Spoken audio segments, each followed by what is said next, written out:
There were also, of course, some frustrations from the Barcelona technical area, though I think those had more to do with the officiating. Now, Xavi was mad at the Tchouaméni challenge on Gundogan, but he was furious at the Camavinga challenge on Araujo, getting right up in a fourth official's face, slamming his hands together, the universal sign for, hey, that was studs up. You got to do more. That was the worst of Xavi. The best of Xavi we saw right after the set-piece goal. It was the look of a guy who knew exactly what was coming. He turned to his bench, no doubt to the assistants who helped him draw it up on the training field and gave him a nice little subtle clap. So, so far, so good. The intensity between the benches very, very high, though I did see Lucas Vázquez slide over at halftime and kind of try to make peace with some of the Barcelona players. So let's see if the second half is quite as chippy as we got through the first 45 here. Hey, don't make peace. It's fun. I like it. Luis, this is brilliant, isn't it?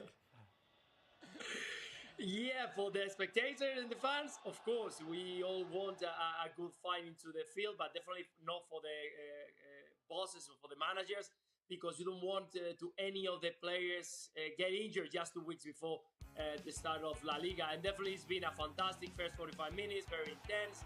A lot of quality in some moments for Barcelona in the first 15-20 minutes and for Real Madrid in the second part of this first half. So I think there are a lot of work to do, of course, but definitely Barcelona knowing that they don't want to concede again goals like they did against Arsenal. Real Madrid a little bit more fresh, a little bit more active, bringing the ball forwards. And I think that Xavi in this matter is not happy on the build-up because they are struggling so much to bring the ball towards to Lewandowski or Dembele. So I obviously had the pleasure of watching the first half alongside Stuart Robson. And when that free kick was played into Pedri, what noise did you make? Oh, dear, no. What's he doing? What's he doing? Yeah, but no, obviously a well-worked free kick, and Pedri picks the right pass, he makes a good decision. And Dembele also makes a good decision because he could easily have played that into the 6-yard box, but he picked out the far post. Can a coach do anything about the intensity that we see when it is Real Madrid against Barcelona? No, he doesn't want to do anything about the intensity. It's a worry that Gundogan has gone off injured. It's a worry that Christensen's gone off injured. It's a worry that Mendy's gone off injured. But if you play half-heartedly, it can still happen as well. And then you don't pick the pace up for when you play that first La Liga game, and then players get injured doing that. So I don't think they'll worry too much. He's going to make substitutions. I'm sure both managers will make substitutions so nobody else gets injured later on in the game. It's been thoroughly entertaining this first half. As I mentioned, we're here in Las Vegas ahead of Manchester United against Borussia Dortmund. That game is live tomorrow. Tickets are still available. If you're in the area and you fancy checking out two of the biggest teams in Europe who will be going head-to-head live here on ESPN.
Brobbey krijgt nog de kans om iets te doen na die 2 doelpunten achterstand.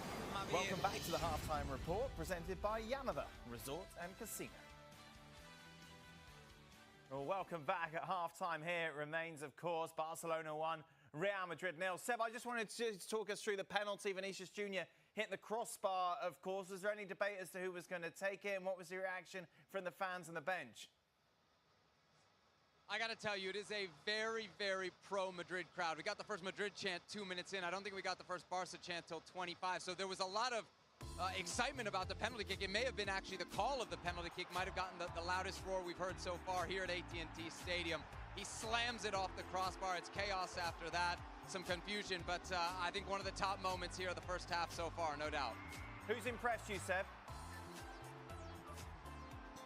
Sorry? Who's impressed you?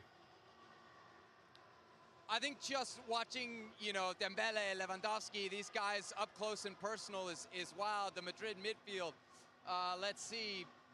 I mean, Carvajal coming down the right flank. He's operating right in front of me. There's some great battles as well. So, I mean, just generally, like I said, it's hard to believe that these guys are in preseason. This is not the best surface. It's a good surface. They're pinging it around no problem. So it really, really, truly is a high level. A joy to watch from this perspective. Seb, thank you very much. Luis, what do we expect now in the second half? Obviously, there is going to be changes, and maybe that will dilute the intensity slightly. No, I don't think so. I don't think so. It's going to be exactly the same. No one wants to lose. It's a Clásico. We all know the rivalry, and the players who are going to come on the second half, they want to show to the managers that they want to be involved in the coming games. They want to be important for the team. So I expect the same intensity, and maybe in the last part of the game, probably the game will broke in two pieces, and we're going to see ups and downs quite easily. So better for Barcelona because of the speed players they got up front, but definitely the ones they're going to enjoy the most is going to be the fans. And I know you've been looking at the formation a lot, Robert, of both sides. Well, particularly Barcelona, because we were asking before the show about before the game, how Gundogan was going to play. And Barcelona played in midfield. Romeo was one of the holding midfield players. De Jong was the other holding midfield player. And then they played with Pedri and Gundogan in front of them. And Balde almost played as a left wing back, and Araujo played as the right-sided centre-half in a back three. Right. And Koundé came inside. Because you can't say that Araujo is going to play as the right back as he has done against Vinicius Junior in previous games, because he's now playing almost as a centre forward. So it was a back three with Balde trying to make runs down the left-hand side and a box in midfield. It should be a thoroughly entertaining second half. Just a reminder, ESPN FC is with you every single day live on ESPN+.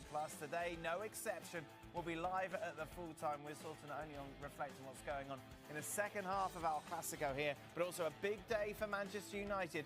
We'll explain why at full-time.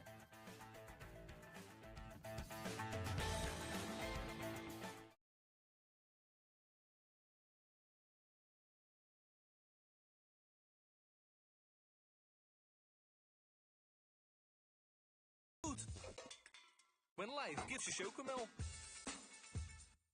Een fantastische berg afwas. Ik heb een heel grote fles gekocht. Waarom? Als we Dreft hebben. Ja, Dreft was schitterend schoon in koude water. En gaat veel langer mee. Dreft gaat tot 3 keer langer mee dan verdunde imitaties. Wie kan rekenen, rekent op Dreft. Nieuwe Ambipuur badkamer. Wist je dat bij elke keer doorspoelen geurtjes op textiel terechtkomen die je later nog ruikt? Druk stevig om te activeren. Geen batterij of elektriciteit nodig. Ambipuur badkamer. Bestrijdt geuren in de lucht en helpt te voorkomen dat ze zich op textiel vestigen. Tot wel 50 dagen. Ambipuur. Breathe happy. De speciale formule van Dreft Max Power rekent schitterend af met de vettigste uitdagingen. Zelfs in kouder water. Onze Max Power met minimale inspanning. Well, we have to talk about the official attendance, which we have received. More than 82,000 here. Is het niet mooi dat de scheidsrechter probeert een wedstrijd te overtrekken? Nee, als je overtreding maakt moet je fluiten. Attendance ever for a club game at this venue, and it's the best attended Clásico on American soil. This is the third such game. Het is gewoon boem aan de bal. Barcelona fans, plenty of Real Madrid supporters. Geweldig. Amongst each other, segregation required, and it's been quite the festival. Yes, it has. We don't even have to say in terms of the context of a preseason match. It has been played with the pace that you would expect from a mid-season game from both these clubs. It has been entertaining. There's been quality in the ball. There's been quality off the ball. Physicality, penalty kicks, goals, missed opportunities, big save. Anything and everything that you want out of a game you have seen today. AT&T Certainly Stadium the in first 45 Arlington. minutes have not Bij disappointed. Dallas in Texas dus. I think the personnel decisions are going to be interesting, certainly for these fans, because many have come a long way to watch their heroes. 296. And as we said earlier on, we're talking about two Real Madrid, very Barcelona. deep squads, expensively assembled sides. Real heeft een penalty gemist. Well, the starting 11s were strong enough, but the benches have plenty of clout as well. Yes, they do, and it's going to be interesting to figure out how players like Luka Modric, like Toni Kroos, who has been incredibly important to Real Madrid for so many years, to see what their roles are going to be and how they fit in this new, younger look Real Madrid. On the other side for Barcelona is a team that has a lot of talent coming off the bench, but a lot of that talent is very young talent. Sort of banking in potential much more so than the current reality of the group. What about a guy like Frank Kessie? What is his role for Barcelona? Is there a future for him at Barcelona? Over 12, het is eigenlijk al zondag. It's interesting to see how both of these teams are sort of evolving, changing and transitioning right in front of our eyes. Well, it's all part of a learning process ahead of the new season. 5 gele kaarten uit. Carlo Ancelotti. Carvajal, Camavinga, new patterns, new tactics, new roles for some of the players. But Lewandowski doesn't need a new role. We know full well what he's capable of and where he's going to be playing and what he's going to try to do. Roaring success in his first season wearing the colours of Barcelona. Winner of the Pichichi. Frenkie de Jong. A year ago, felt a bit sorry for him because there'd been a lot of negative talk hurled in his direction about his future. Was he going to have to leave Barcelona? Step forward. And he's going to be an important figure in this campaign, you just feel. Think about what the posture of some of the Barcelona fans were back there, or was back there, in terms of Frenkie de Jong, because of the financial levers that we talked about all summer long last year. And he was seen as the guy who somehow was going to free up some money and allow Barcelona to find some financial stability. And Frenkie de Jong was saying, well, hold on a second, I got a contract in place. Wait a minute. I want to be part of this project. I sign a contract. I'm willing to honor my contract. I don't have to go anywhere. I want to be part of Barcelona. And turns out that for Xavi and Barcelona, Frenkie de Jong ended up being a key part to their success last season. That was absolutely the case. Well, the players are back out. Carlo Ancelotti. Daar is de nieuwe aanvoerder. Heeft de band gekregen van Ter Stegen. The rule over the players who were involved in the first half. Texas the decision that let's carry on in a similar manner. No sign of any changes, Ali. I think it'll stay like this for about 60 minutes or so. Then after that, decisions will come from Xavi and Carlo Ancelotti.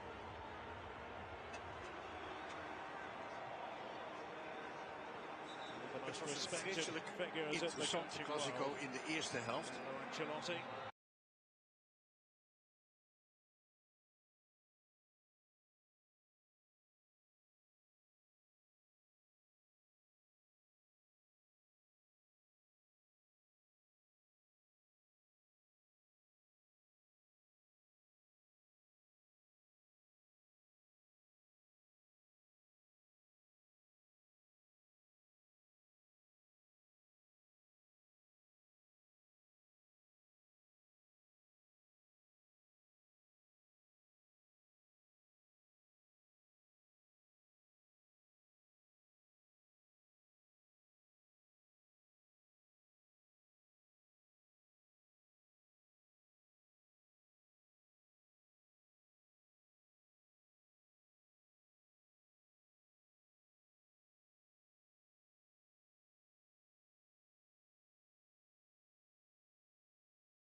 He became very much a 1-0 sort of team. Yep.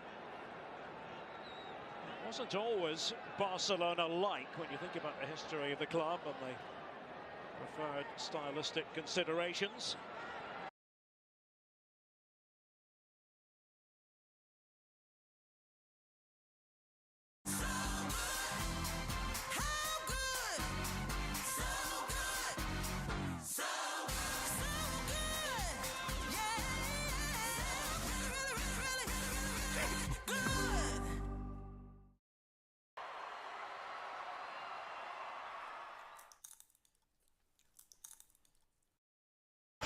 Just a bit on the firm side.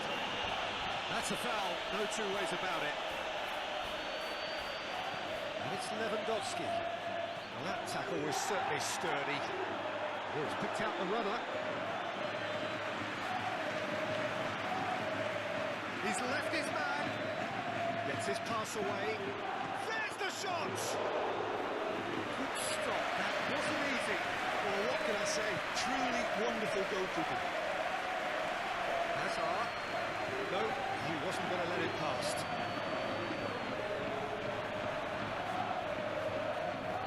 Fiddles it through. Now it's Rodrigo. Oh, that's neat. Well, it seems like the perfect situation for fortune favouring the brave. 45 minutes to pack in enough risk-taking to get this match turned around. It's very doable.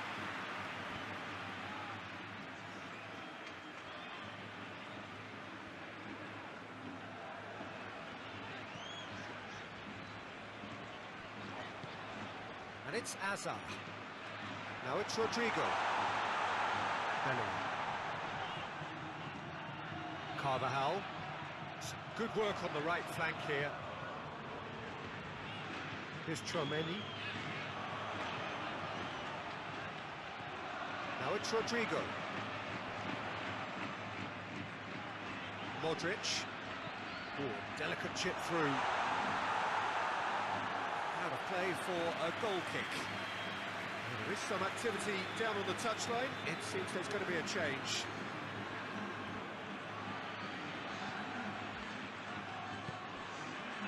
Pedri.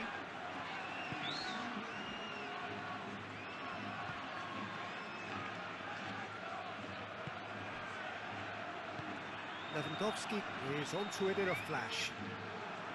Tchouaméni. Mendy. Tchouaméni. To Toni Kroos. Oh, it's a promising... And the shot!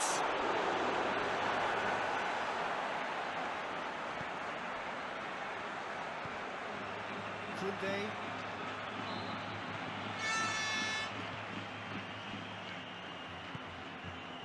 Ball played for Dembele. Plays it from a quarterback position. Rudiger. Tchouaméni. And Toni Kroos. Rodrigo. Excellent challenge there, uncompromising. Araujo. De Jong.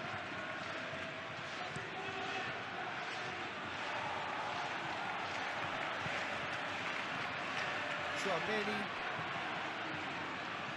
Carvajal. Lovely feet. Kane put it away!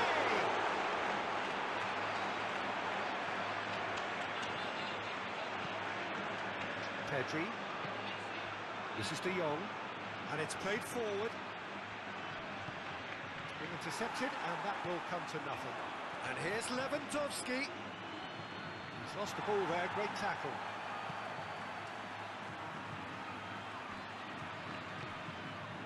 Tchouaméni. And he's forced to go back. Modric.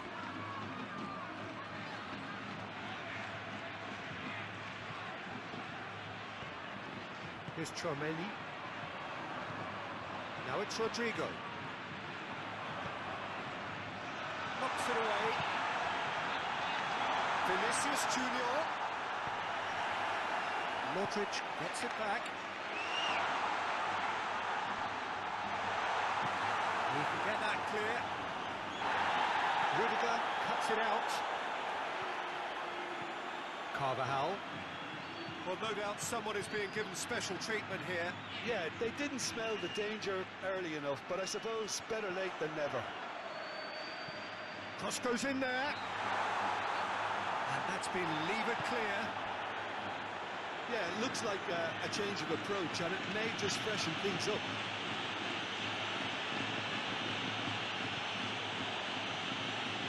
Now it's Rafinha. Into the box. It is a corner.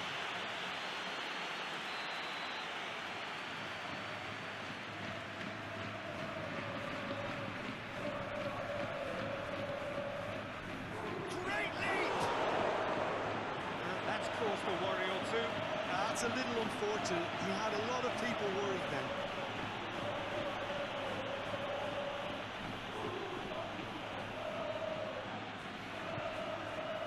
Modric.